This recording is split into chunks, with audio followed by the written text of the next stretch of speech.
Delighted to be in conversation with Sadhguru. What we'll do today is explore over the next hour or so what I'd call moral dilemmas. Moral dilemmas, various sorts, particularly with reference to the corporate world, and maybe give a different look to it, a different look to this whole context from the point of view what I'd call a mystic's eyes. Thank you, Sadhguru. Before I venture there, I want to just share with you, my first experience of seeing Sadhguru. That was on a flight to Davos, and he was sitting a few seats ahead of me, and I was struck. What came to my mind was, who is this mystic? Because I could not place him as an Indian, because the way he has his turban, well, it is each one's eyes and how you behold somebody. And it's only later that I got to know that this was the Sadhguru Jaggi Vasudev. Sometime I take off the brown coat. Yeah, maybe, he has that ability, I would say. In any case, that was that year, 2006, if I remember. He spoke of something very interesting. He spoke of something which he called inclusive economics. Inclusive economics wasn't a phrase anybody used 6 years back. Inclusive development, inclusiveness, we're talking of in the last 3 years or so. But 6 years back when this was postulated by Sadhguru, he also went on to explain that this is what holistic development is all about, and that all the tools required for that are in place. But I want you to start with this, because it's a positive note, Sadhguru. Okay. See, because we're talking about business, the purpose of business or the purpose or the goals of big business is to expand. You can expand in two different ways. One is by conquest, another is by embrace. I can conquer you or I can embrace you. Both ways you will become mine. If I embrace you, you will become mine willingly, and I will have better use of you in every possible way. I'm talking business, this is not my personal thing. But if I conquer you, I will still have you, but I have to sit on top of your head and make you do things, and you will do everything possible to make my life miserable. Yes or no? True, absolutely. So, people are trying to conquer, and their businesses and their activity is doing everything possible to make them miserable, and you can see it on their faces. Successful people are showing miserable faces, which is a wrong message to send to the world, particularly to the youth. If you send a message that success is misery, you're destroying humanity. Success is the sweetest thing that can happen to a human being. But now you take the most successful 10,000 people on the planet, you will see they are an epitome of tension and anxiety and misery. You are sending a completely wrong message. This you can see took such a bad turn in United States of America in the 60s. The so-called corporates brutally wanting to grow, conquer the world, set such an image of themselves. The youth thought it's better to sit in the street corner and smoke pot. And it's a better way to live, at least you're happy, you're not causing any damage to anybody. This is a horrible way to exist. So it's extremely important that successful people send a clear message, success is a beautiful thing. It is not a suffering, it is not a miserable thing to do in your life. If this has to happen, your expansion has to happen by embrace, not by conquest. So inclusion is what you're trying to do, but you're trying to include by conquest, because every business wants to expand.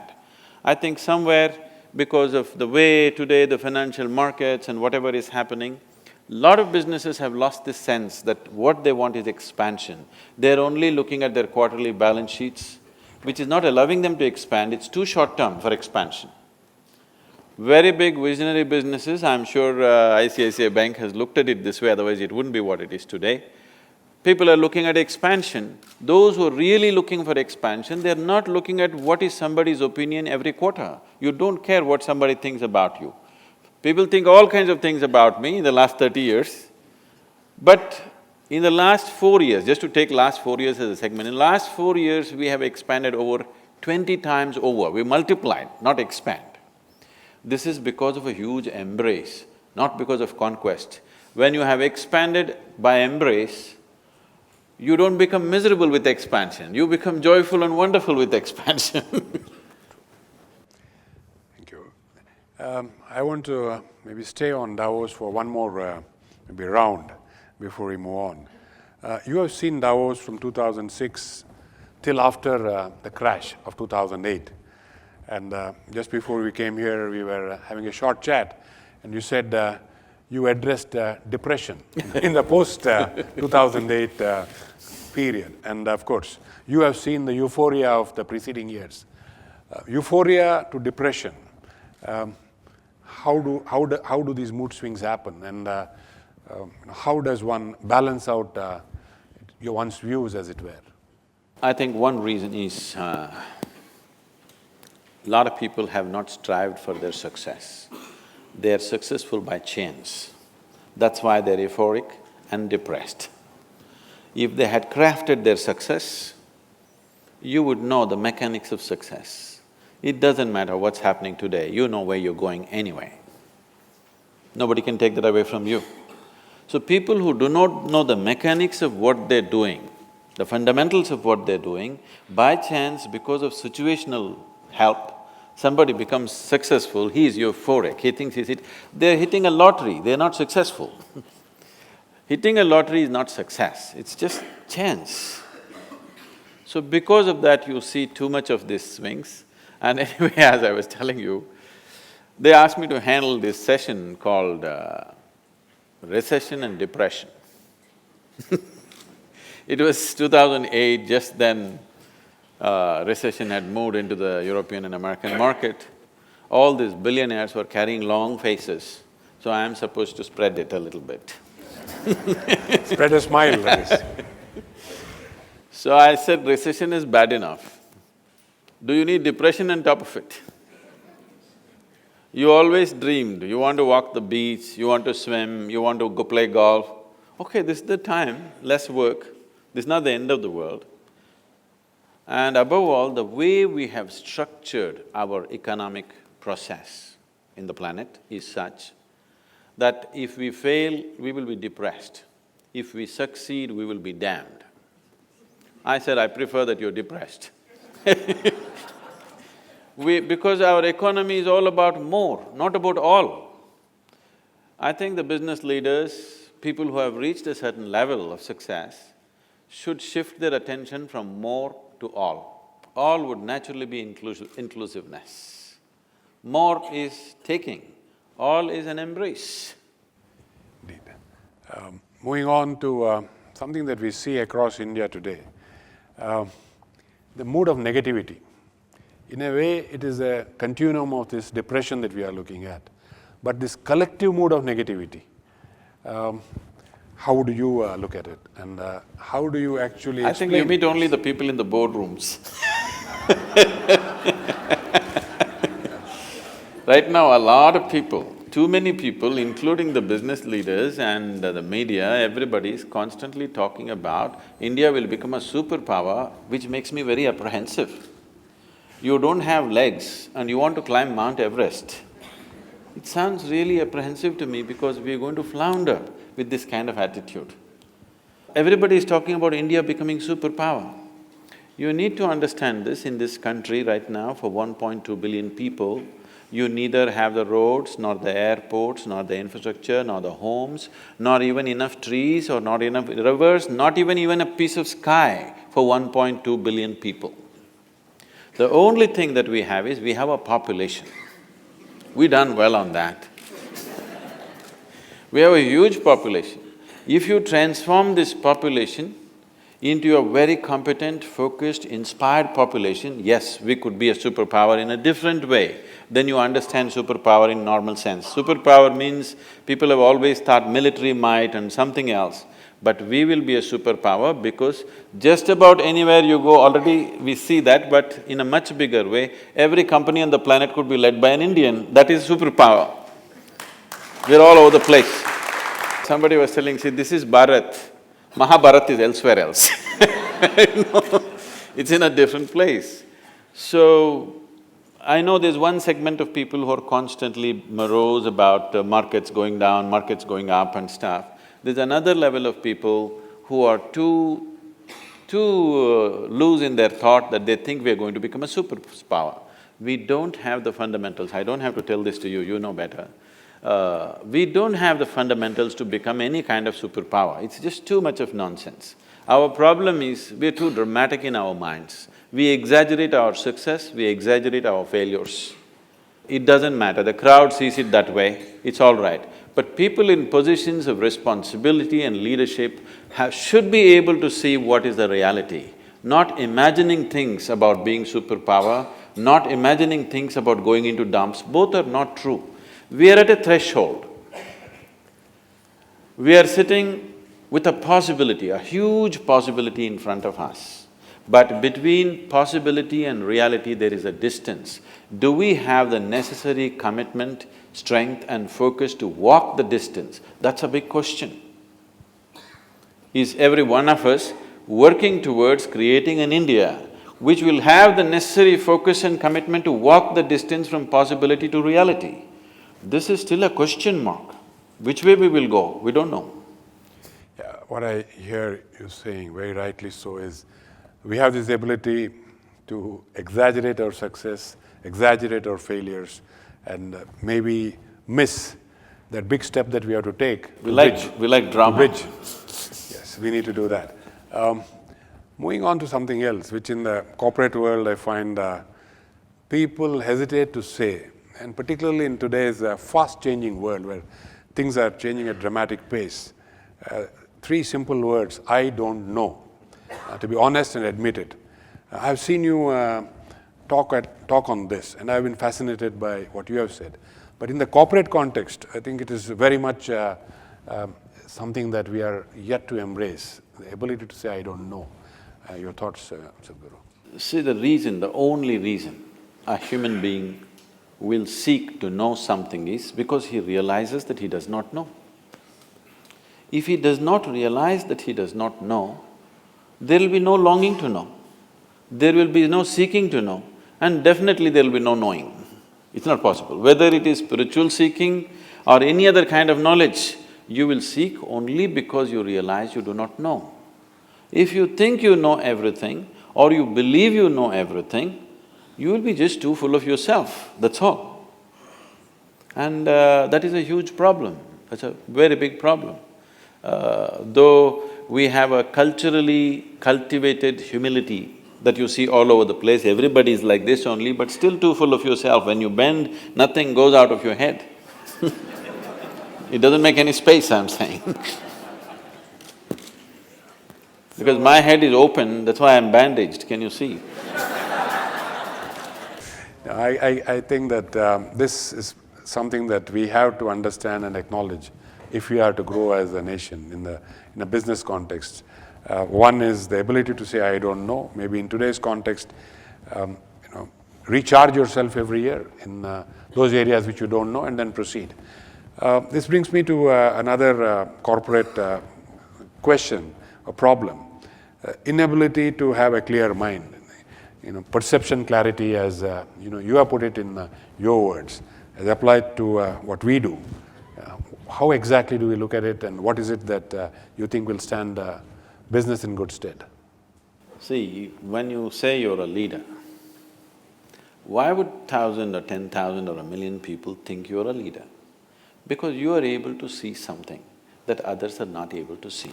You have a little higher perch for some reason, for whatever reason, or you have a third eye or whatever.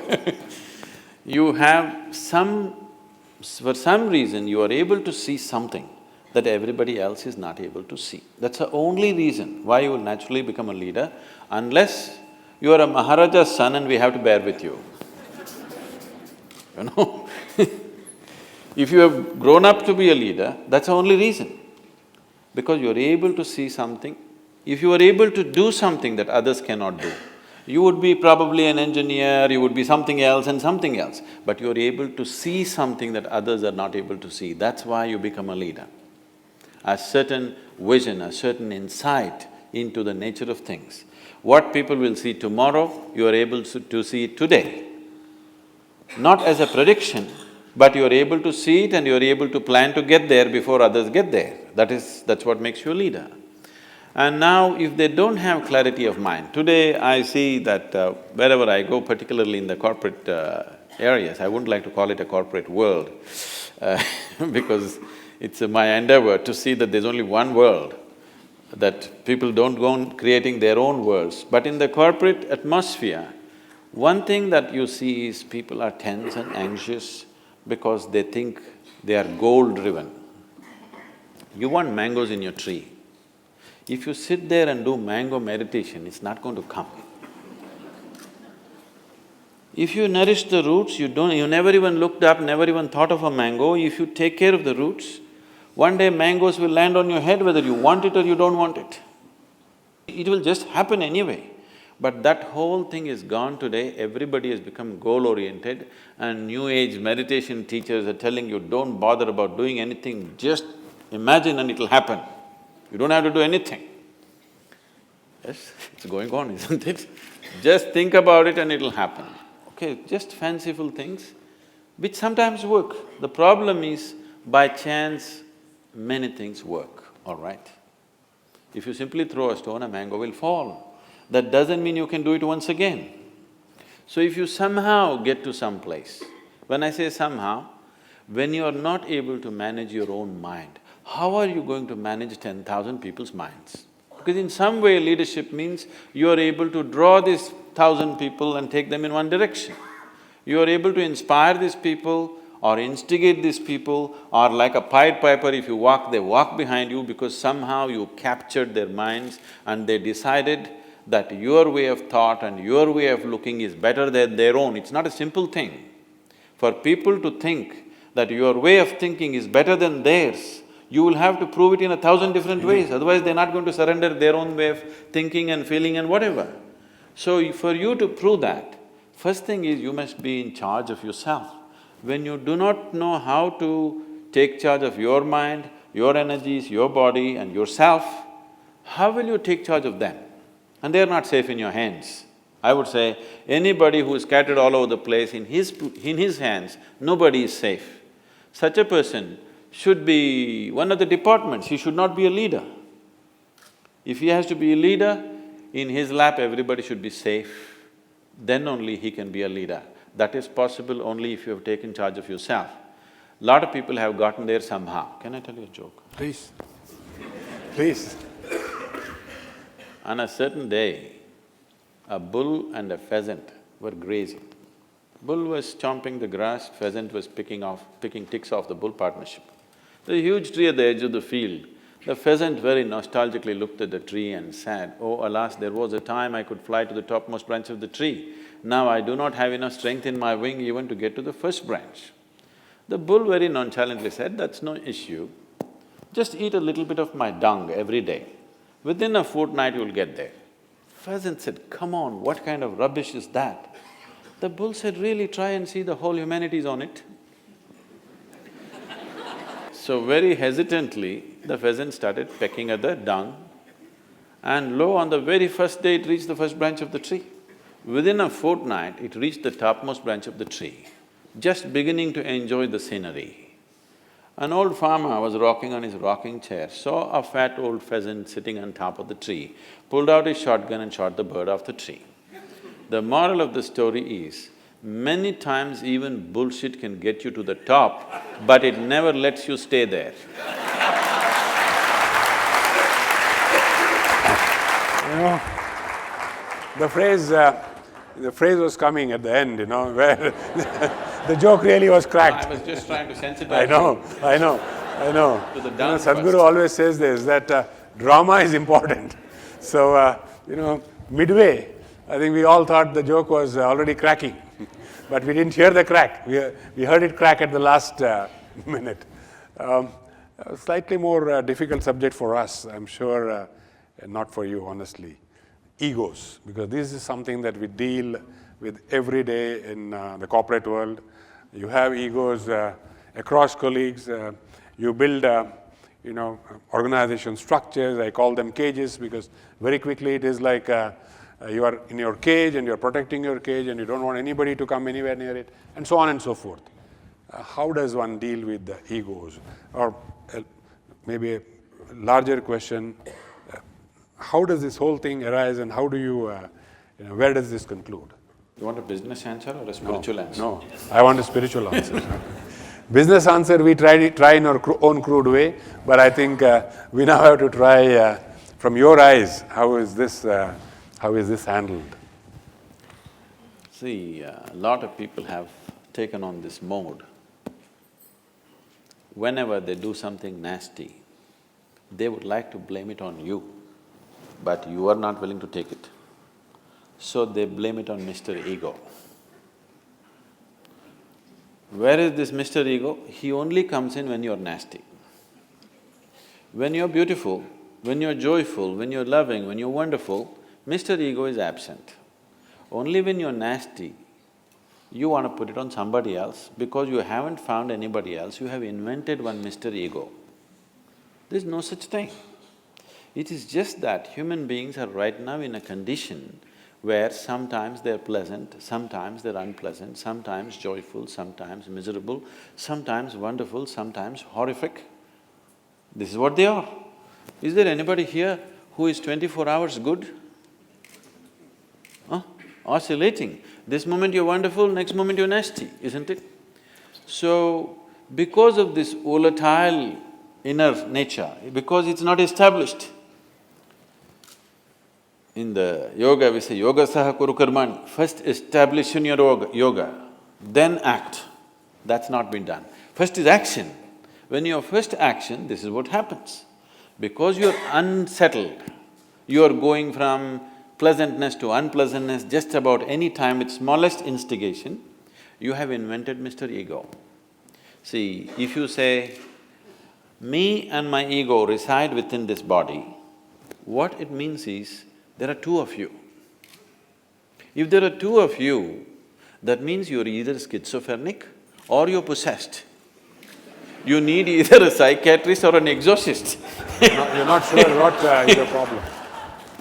So there are no two people, there is only one person here, you are an individual. If you are an individual, what it means is the very word individual comes from the word indivisible. That means you cannot be further divided. If you are an individual, you understand that I am sometimes so nice, sometimes so horrible. If you just realize this, would you want to be horrible? You will not want to be horrible. But this one thing they're dodging by inventing Mr. Ego.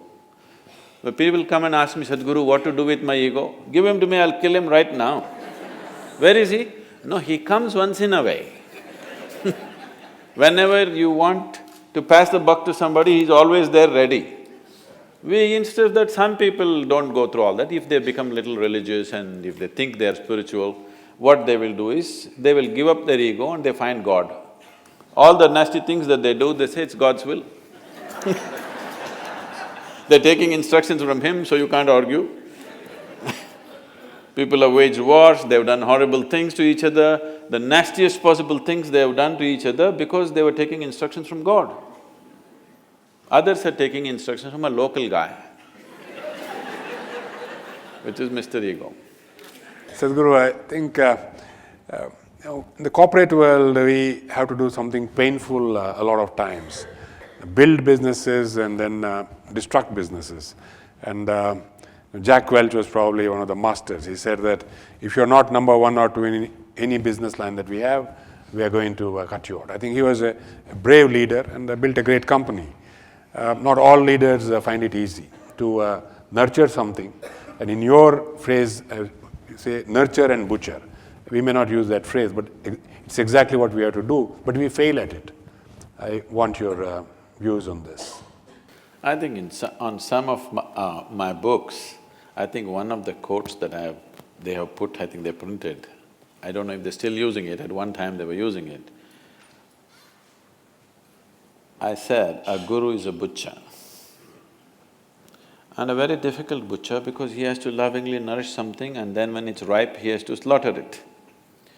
So this is a thankless job because you nurture something, when it's ripe, you have to cut it open. So if corporate leaders are doing it, they're very close to me. But I think they're not doing it. They're getting very attached to what they nourish and they don't do it when they have to do it. That is because they have too much of themselves in what they do.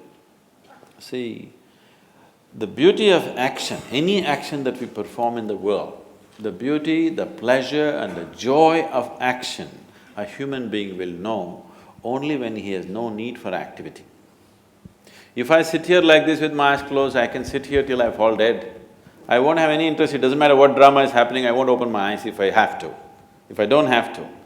But at the same time, right now I'm on 20 hours a day, 365 days I'm on and on, because something needs to be done. So are you performing action because it's needed to the situation in which you exist? Because the action is always about the situation, but right now that's not how it is with most people. The action is about them. They are trying to make themselves something with action. This is a wrong way to approach, you're putting the cart before the horse. See, your action is actually an expression of who you are. Instead of that, people are trying to perform action and become something.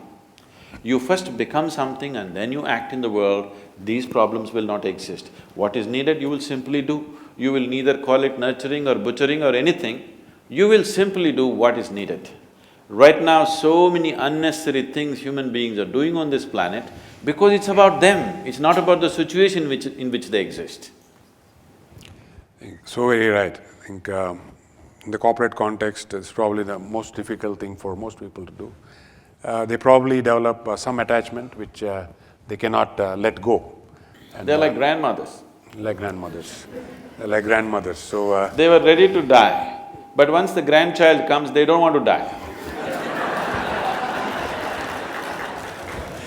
It's wonderful. Wonderful.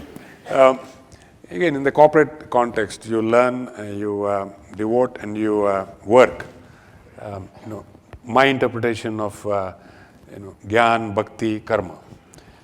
Is that right, or we need to sequence it differently in a corporate context, or is there something else that we need to understand from these three words, because they hold a lot of importance in a whole lot of things that you have actually talked about.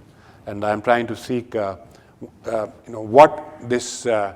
this could be used in a corporate context. So this is relevant for any context. Whether you're a corporate leader or a political leader or a spiritual leader or whatever, or you're just one little thing you have started, you're not a leader of anything, it doesn't matter who you are, for everybody it's relevant in the sense, you can only work with what you have. You cannot work with something that you do not have. You can work towards something that you do not have, but you cannot work with what you do not have. Am I clear? We can work towards something that we do not have, but we cannot work with what we do not have. We can only work with what we have. So right now when I say what we have, the only things that you have as a human being right now is your body, your mind, your emotion and your energies. These are only four things you have. Rest is all imagination. Imagination helps to sleep well tonight, You're tensed up because of whatever is happening in the corporate world or in the share market or whatever else, then you say, this is all God's will. You can sleep well, it's a good tranquilizer. When Marx said it is the opium of the masses, people took it as something negative. It is not a negative thing. Lot of people are able to sleep only because they believe in God, otherwise they wouldn't be able to sleep. This is a very inexpensive psychiatry, you understand? Really. If you go to the modern psychiatrist, he can take only one client at a time and he needs furniture. This is an inexpensive psychiatry. Wherever you are, whichever part of the world, nobody is around you, you say, God is with me, you can sleep well tonight. So, without this, most minds would break. It will take an extremely clear mind to exist here without the help of an outer agency. All others need it. So I don't wish to destroy that support for anybody, but you must decide, are you looking for solace in your life or are you looking for a solution in your life? If you're looking at solutions, there is another way to approach. If you're looking for solace, just believing something always helps. So when you are a leader, I believe, it's eroding these days looking at many leaders, but when somebody says he's a leader, I believe he's a solution for millions of people who are not able to find a solution by themselves for whatever reasons. Yes? That's what a leader is supposed to be. But right now, in this country, you can become a leader if you create a problem. You don't have to find any solutions. Please don't take my advice, nobody should take my advice because you're Mumbaikars, I'm afraid of you. See, if you want to become a leader, by tomorrow morning you want to be a recognized leader, by midday, by the time the midday paper comes, by 12 o'clock tomorrow, you want to be a recognized leader in Mumbai, just, hire one segment, you don't need the whole hall. One segment of these people, maybe on 100 people, go, half of you block one main artery, ceiling. Why? It's easy to block. You block the ceiling and block one important rail route. By midday tomorrow, by the time midday comes out, you will be a leader in Mumbai. You build 10 ceilings, you will not be a leader in this country.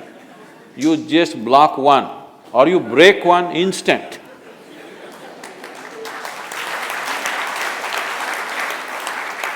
So this is something that has to change in the nation's consciousness, that people who create problems, we are identifying them as leaders. This is a hangover from the Satyagraha days of Mahatma Gandhi. But Mahatma Gandhi was putting spanner in the works for an occupation force.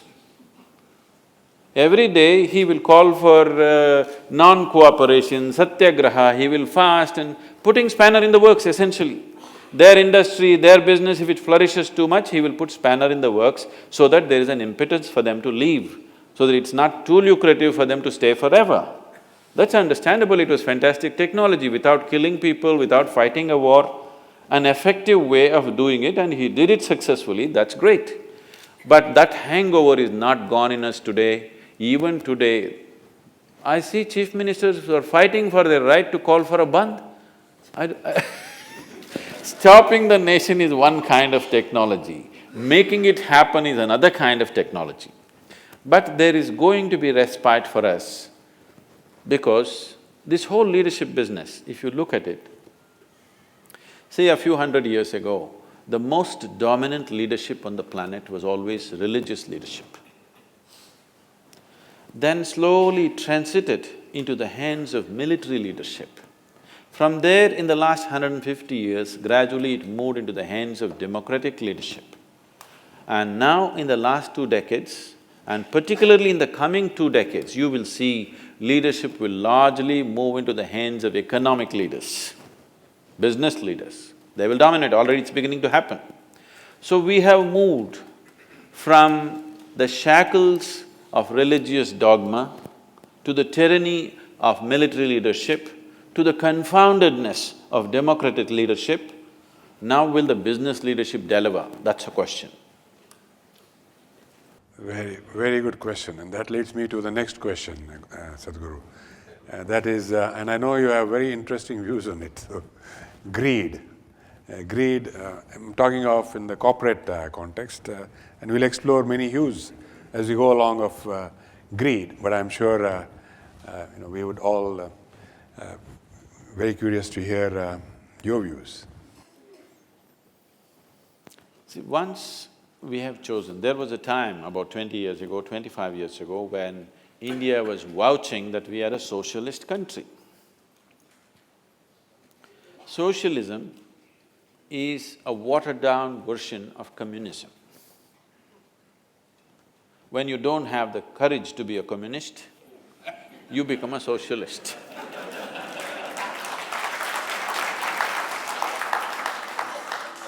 which has always been one of the serious problems with our nation, that we don't have the courage to say who we are, what do we intend.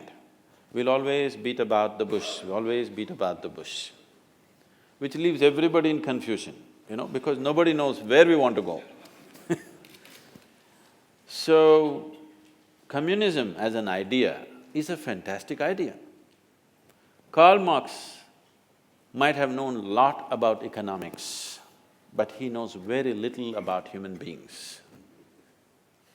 He predicted that the richest nations in the world will become communist.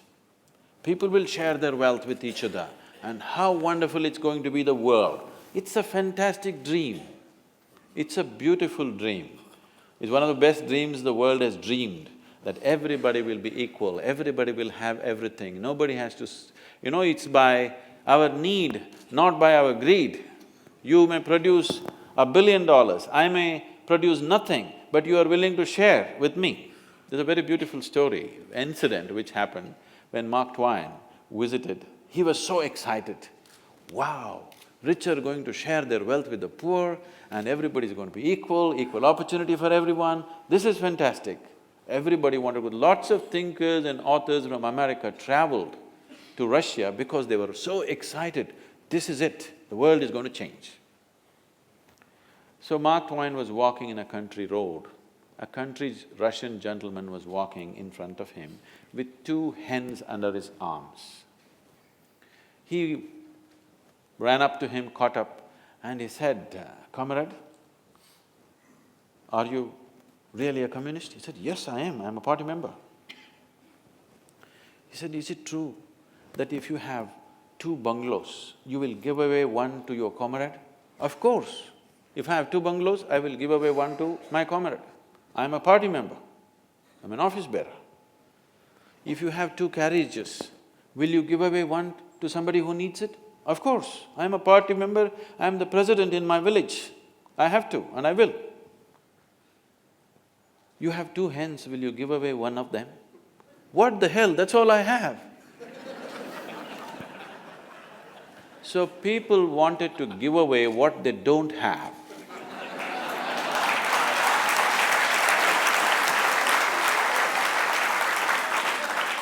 So, when the poorest of the poor on the planet started talking about communism, communism became ugly. It's such a great idea. If the rich and the wealthy and the capable had taken it, world would have become an ashram. Yes, it would have been a perfect spiritual setting, really, if the rich had taken it. Now the poor took up the idea. What they could not earn, they want to take it by beating. Banditry became a philosophy. What should have been a fantastic process of sharing and giving and an embrace of humanity turned into an ugly idea. Most horrific things were done. During Joseph Stalin's time, they say over 27 million Russians died. This is 3 times the number that died in World War II. That many people, Russian people, died because the poor are trying to share something that they don't have. If the rich had shared, what a wonderful world it would have been. And the poorest of the poor talking about communism made it ugly. If the richest and the most capable on the planet had spoken about communism, it would have been the greatest idea. So we gave up that idea and now we chose capitalism. Somebody very prominent in the world declared capitalism is dead, So, I was with him recently and he was talking, see, they printed like these headlines that I said capitalism is dead. Why it was called capitalism is because capital was only with certain people at that time. Now you have come ICICI Bank, I can also have capital. Indeed. Somebody else can also have capital. This was not the reality of the world 100 years ago. Only a few people on the planet were capable of capital. Nobody else had capital. So it became titled as capitalism. Now we are calling it market economy, driven by the market. Market means profit. No profit, you shouldn't talk about a marketplace. And when you have set up such a system, there is no room In your vocabulary, there's no room for the word greed. If you use the word greed, what it means is you're operating market economy with communism going around in your head. Only if you're a communist, you can talk about greed. If you're market economy, don't talk about greed, talk about better laws. If somebody is making $1 billion per day, let's tax him. 900 million, you can tax him and that will be distributed anyway. But enough to give him incentive to go on, not to take away his spirit. So this is how capitalism is managed. Here you don't talk about this whole corporate social responsibility, I think it's funny. It is just an eyewash. Instead of that, the government, if the administration, if it has the necessary sense, you can bring the right kind of policies where businesses can grow unbridled, but it will naturally benefit the rest of the society. This can be done with simple laws, taxation and other kinds of laws. Business laws can do this. There is no need to talk about service, there is no need to talk about greed.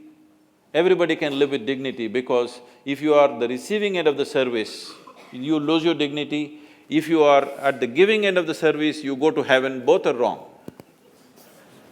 What I hear Sadhguru saying is profit is a good motive, and if you call it greed, that greed is good. And greed is I good. think that is something that, profit is something that Now, companies try to if you look at the maximize. definition of greed, what is greed? See, for somebody who is walking to his workplace or his home, somebody who rides a bicycle and refuses to take him on the bicycle is greedy man. Somebody who's riding a bicycle sees a man driving a Maruti car and he thinks he's greedy. Just single man driving a Maruti car, he could take me, his family and my family in the Maruti car because Indians are able to squeeze, you know. A man who's driving a Maruti car, when a Mercedes or a BMW whizzes past him, he says vulgarity of greed. A man who's driving BMW looks at a man who's driving a Bugatti and he thinks that is greed. So who is to set this definition for what is greed? I'm saying once you have chosen market economy, there is no room for that vocabulary in your life. You understand greed is the driving force.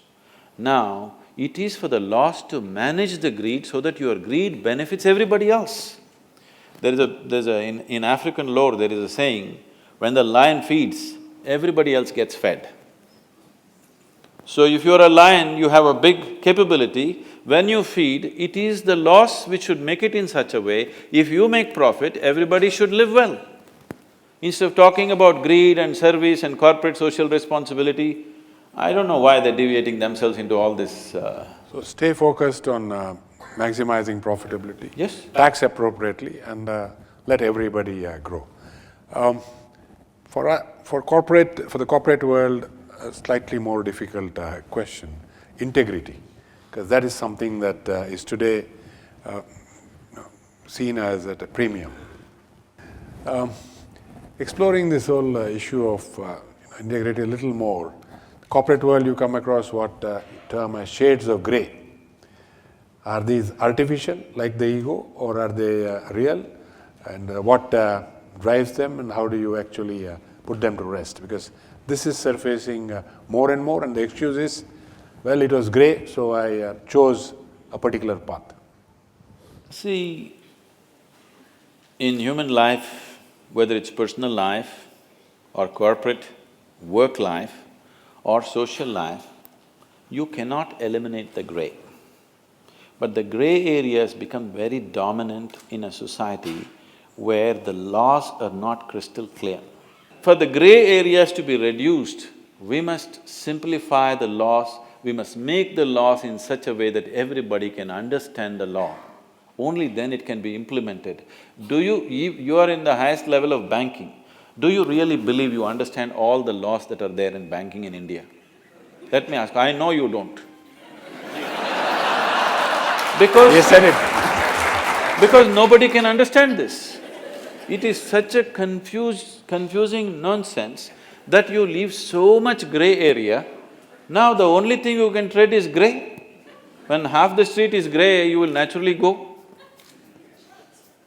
So basically you're saying, yes, it is, you need to be clear in your mind and then take the path which you think is appropriate. What I'm saying is, we are leaving the lawmaking, as I said, we are in the transition where economic leadership is going to become more important in the coming years. It is time that economic leaders, significant leaders like you, take this step that you have a role in the formation of economic things in the country. Right now, political leaders who have no clue about what it is are trying to do it. You look at the budget, it's a political statement, it has no economic consequence, it's a sad thing. A booming economy is being systematically dismantled, that's how I see it, that's my understanding, I don't know how you see it. A very booming economy is systematically being dismantled. It's not necessarily because they intend to do it, simply because you're ham-handed, you don't understand what it is about. Economic leaders must take part in making the economic laws. Now, the reason why this is not allowed is, business and corporate leaders are seen as vested interests. So one important thing that you mentioned about integrity is that the business leaders should be able to shed this tag of being a vested interest. This is a high time. As I said earlier, will the business leaders deliver? Whether they deliver or not simply depends on, are they able to shake off the vested interest tag? If you shake off the vested interest tag and build a trust with the people, then you will see economic leaders will participate in making of the economic laws. When that happens, we can reduce the gray areas considerably and we can set up highways to development, not obstacle courses. A complex problem because once you bring in vested interest, it gets even more complex. I want to go on to something again in the corporate world which we face. And you have used a phrase, coming, going and staying. We are seeing that happen in the corporate world with all the constituents or major constituents or people. The approach is you come and you think of going even before you come. And staying is a little further away from the mind. Even marriage is becoming… So, your perspectives, Sadhguru. You see, because as we looked at a corporation as a whole also is thinking in terms of short-term benefits. There is no long-term commitment to what they want to create. Individual human beings also taking the same attitude. No human being can create anything truly wonderful if he is not absolutely devoted towards what he wants to do. Whether it's sports or economics, business, spirituality, it doesn't matter whatever. No human being will rise beyond mediocrity if he's not devoted to what he's doing. That means if you're devoted to what you're doing, the consequence of your work is not even an issue for you. What you're doing is the main issue for you. Now, whether you stay in this company, that company is not the problem, but you want to create this is the problem. If you have that focus, then where you are doesn't matter, benefits will happen. The chances of you coming and going is very limited because you would like to… because it takes a certain amount of time to build teams, it takes a certain amount of time to make… evolve into a trustful position in any organization. Without people around you trusting you, without people around you looking up to you, nobody is going to achieve anything significant. Only they may get better salary. If somebody gives them few thousand rupees more somewhere else, they keep shifting. That is their commodities in the market, you can pick them and drop them. As people come and go, you also pick and drop because they don't show that commitment. So, for those who are aspiring to be leaders, it's very important. The question is not about what is the consequence of your work. The question is about, are you committed to creating whatever is valuable for you, whatever you think is truly valuable in the area of work that you're doing, are you committed to this? Without this commitment and devotion to what we are doing, humanity will not… individual human beings will not rise beyond their mediocrity. It will be only about counting money, which will not mean anything beyond a certain point. When you're earning only 500 rupees, a 100 rupee increment will mean a lot to you, but after some time, it is not something that even concerns you. What you're creating, what you're doing, what the situation allows you to do, whether you can find expression to your talent or not is the important thing. Instead of creating that space, if every 2 years you're shifting here and there, you lose out on that possibility of being a full-fledged human being. Instead of that, you will settle for being a commodity in the market. Very true. A lot of times in the business world, as in outside life, you try to say, I'm doing this for the greater good. And people don't try to probably see where to draw the line. And for example, would you lie in the greater good sort of situation? I think most people already know it. I came on the television, somebody asked me, Sadhguru, would you lie? When would you lie or something like that? I said, whenever necessary. So they went on playing this thing on the television. Sadhguru says he will lie whenever it's necessary. So obviously, one who says he will not lie is lying. Because the definition of what is a lie has to be established within you. Now, you are trying to create something for everybody's well-being. The thing is to make it happen. You are going by verbal realities. What is true and what is not true verbally is not the thing. In reality, so right now let me ask a simple question to all the audience. See, right now, there is one new kasab walking on the street. I was there also. He asked, because he wants to find a packed house for his work. He asked, are there people in the hall? Tell me, shall I lie or tell the truth? You tell me, accordingly I'll do. Should I lie to him or tell him the truth? I will lie to him without batting an eyelid. I will. If you don't like it, I can't help it, that's how I am. Yeah, and that's a very, very, very perceptive thing. Because the question is, are you ruled by morality or are you ruled by your consciousness of inclusiveness? That's a big question. Are you existing here as a piece of life or are you existing here as psychological structures of morality? I am here as a piece of life. My life reverberates with every other life and I will do whatever I have to do for that, whatever. So there is a concept of greater good, as long as the good is something that you can clearly identify, evaluate and then take a view on. I wouldn't say greater good or lesser good. Is your action inclusive or exclusive? That's all the question is. Inclusive means you're trying to take everything inward, exclusive means you're trying to push things out. Whenever you do something, will this lead to a larger sense of inclusiveness or will this set up exclusiveness? This is the question, this is the only crime on the planet, isn't it? See, nobody has to tell you, nobody has to teach any human being, do not cut up your child, do not cut up your own little finger. No such thing is needed because what is a part of you, with that you are safe. What you think is not yours, that is where the problem is, isn't it? Someone said, you know who, he said the other is hell. If you think there is something other than you will start creating hell anyway. If you see everything as a part of yourself, then whatever is needed you do. That was very well put. In fact, it drove home the point so well and you used such an example where nobody felt guilty in taking a view. I'm saying this because some time back, the same question was posed by a professor in a different way. Same situation.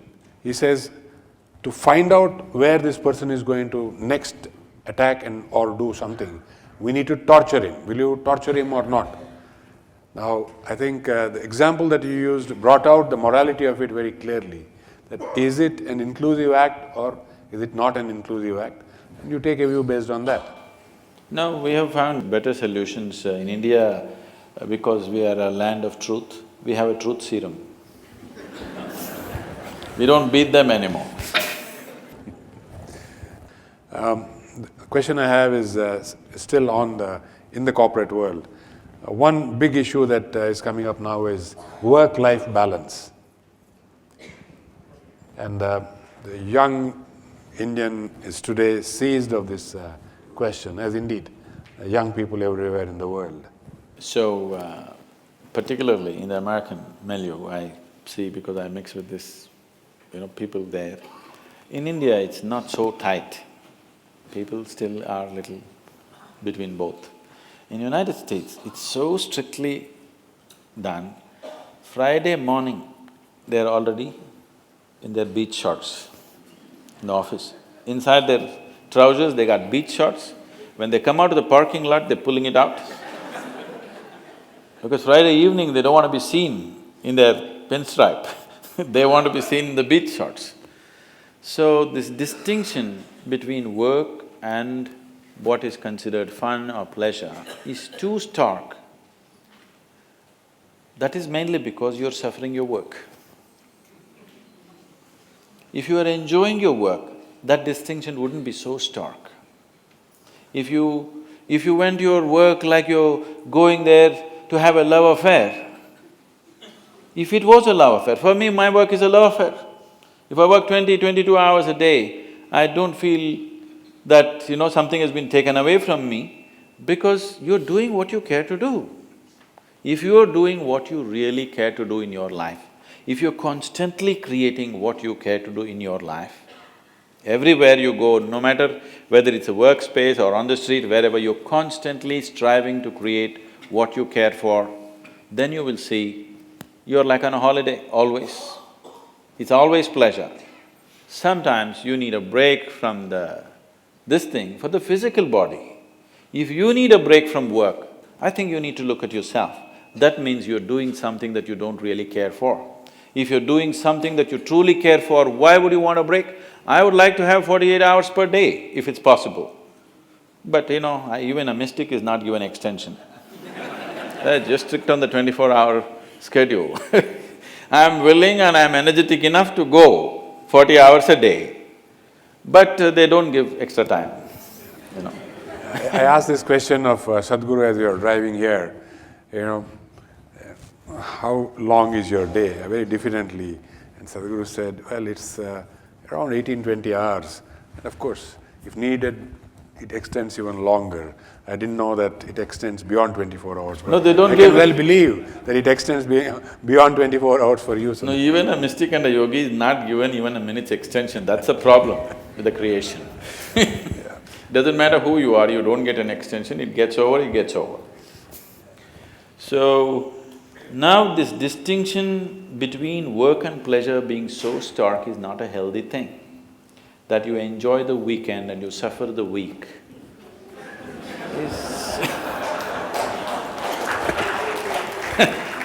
is not a good way to exist. The last question I'll ask before we open it up is to do with social media and the rise of social media.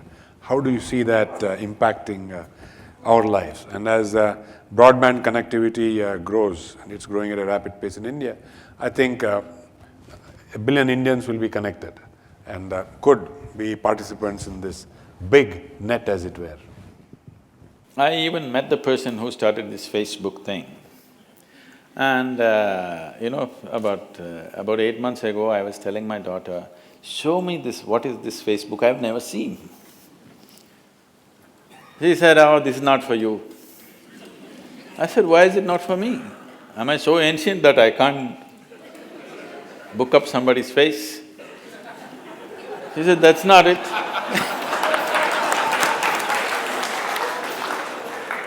She said, that's not it, you are anyway connecting with millions of people just like that. So why do you need Facebook, she said. I said, but I want to see what it is. She said, no, it's not for you, it's just rubbish. Then I said, it's rubbish, why do you go on it? She says, I have no other way to connect.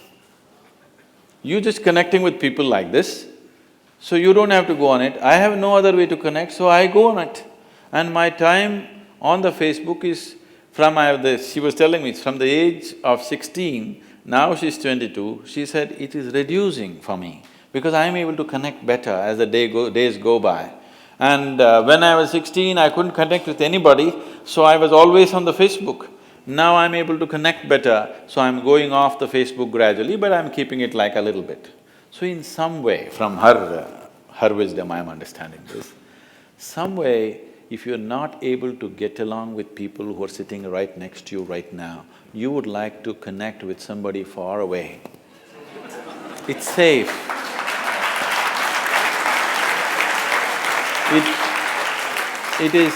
It doesn't cost anything. If you have to fall in love with the person who's next to you right now, it costs life. You have to give away a part of your life, otherwise it's not going to work. You can love somebody in New Zealand. Every day he will write love letters to you, you can write love letters to him. You don't even know whether it's a man or a woman because we do not know how many faces he has. And it is a kind of an entertainment and a distraction. This is not new, I want you to understand. People have been doing this for a long time. Now this Facebook or long-distance love affair is not a new thing. People have been doing this in their own way without technology. Now they're using technology. I'm not saying it's wrong, but I'm saying it may make people very remote islands in the world, that they think sitting in their room, they're having a great relationship with the world without ever knowing what human transaction is. Because every human being has to learn human transaction, because if you do not learn human transaction, you will not become a human being, you will become a psychological being, a mass of nonsense in your head and you think that's everything. Only when you transact with people, when there is giving and taking and the borders are crossed and somebody irritates you, somebody steps on your leg and somebody steps on your head and they do all kinds of things. When they do all these kinds of things, you understand your limitations, your boundaries, your struggles. This is very needed for human growth.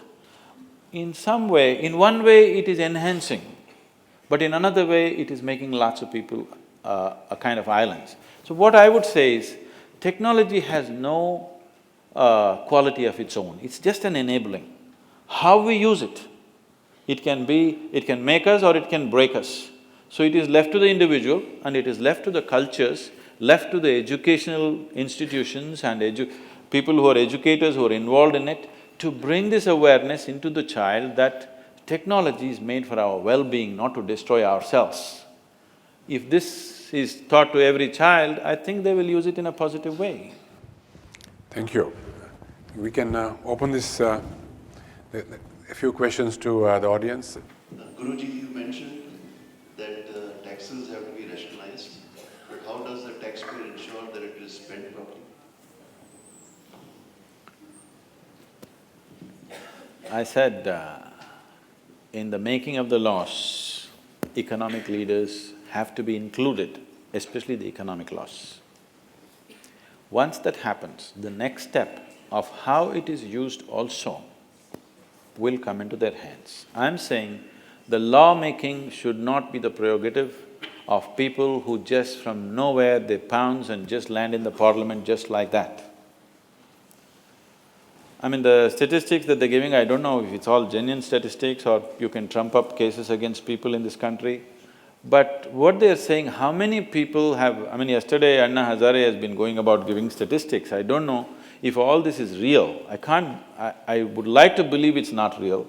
Number of people against whom murder cases are there, number of people against whom rape cases are there, number of people who have other kinds of criminal cases against them, convictions must be true, cases may be trumped up.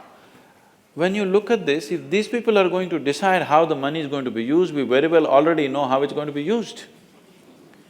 Now the thing is, we have come to a place where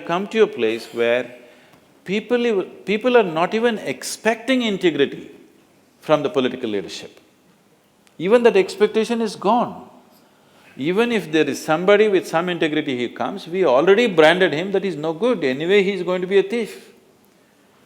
If this has to change, one thing is corporate leadership has to show a different dimension of integrity and they should get a foothold into the lawmaking process, particularly concerning the economy, because today almost everything in the country is determined by an economic process. The whole world is like this. There was a time when countries were divided in terms of ideologies and stuff. There's only one ideology, are you successful or not in the economic market? So when that is the mode we have taken, I'm not saying this is an ideal thing. When that's the mode we have taken, we better succeed in that. See, you start playing football and now you want to take the ball in your hand and run away, that is destroying the game. You've chosen to play football. In football, you have to run with the same 2 feet and also kick the ball, which makes it little less efficient. If you take it in your hand and run, you could be more efficient, but you've chosen to play football and that's the way you play it. You can't change the game in the middle of the game. Suddenly you can't say, I will play some other game, okay? Now we have chosen a market economy, our business is to make it a successful process which will bring well-being for all the people in the country and in the world. If this has to happen, people who are the real participants in the economic process, which is the economic leaders and the business leaders, they must have a role in making of the law and to some extent in the enforcement of the law. Otherwise, how? Thank you, Sadhguru, on that note. Wealth to well-being and all the challenges in between. And we explored a whole range of issues, most of them relating to the business world, the corporate world, a few of them to the real life beyond the corporate world, and I'm sure we are all the richer for it. Thank you very much.